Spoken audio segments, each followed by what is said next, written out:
এই সুন্দর রেসিপিটা তৈরি করতে আমার যেটা লাগবে সেটা হচ্ছে ঝিঙে।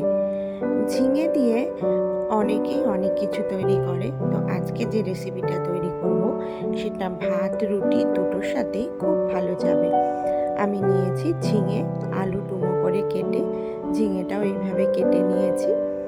এবার কড়াইতে সর্ষের তেল গরম বসিয়েছি, তার মধ্যে দুটো তেজপাতা আর একটা শুকনো লঙ্কা, সামান্য একটু গোটা জিরে ফোড়ন দিয়েছি।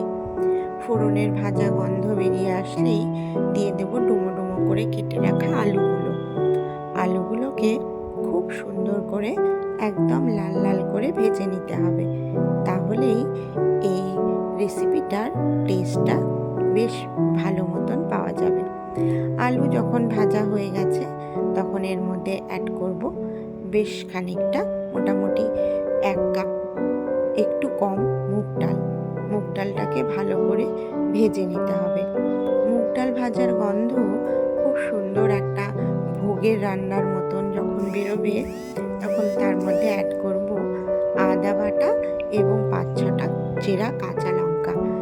আদা ভালো করে মশলা কষে নিয়ে এর সাথে সামান্য পরিমাণে আন্দাজ মতন হলুদ গুঁড়ো দিয়ে দেব।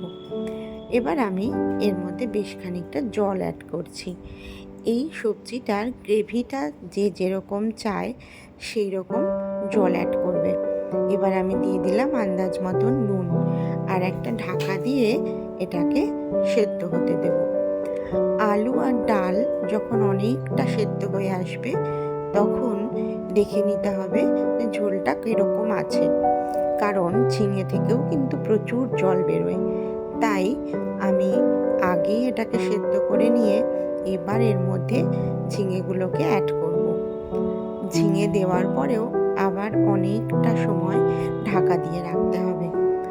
একসাথে সমস্ত সবজি যখন সেদ্ধ হয়ে ডালও গলে আসবে সেই সময় দিয়ে দেব আন্দাজ মতন মিষ্টি।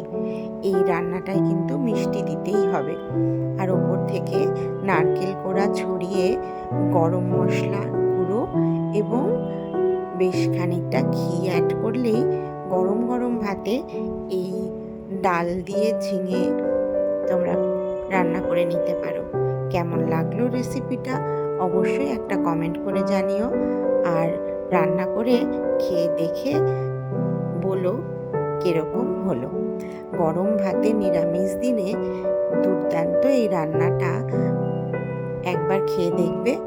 আমার রান্নাগুলো ভালো লাগলে অবশ্যই চ্যানেলটাকে সাবস্ক্রাইব করে নিও আর আমার সঙ্গে থেকো।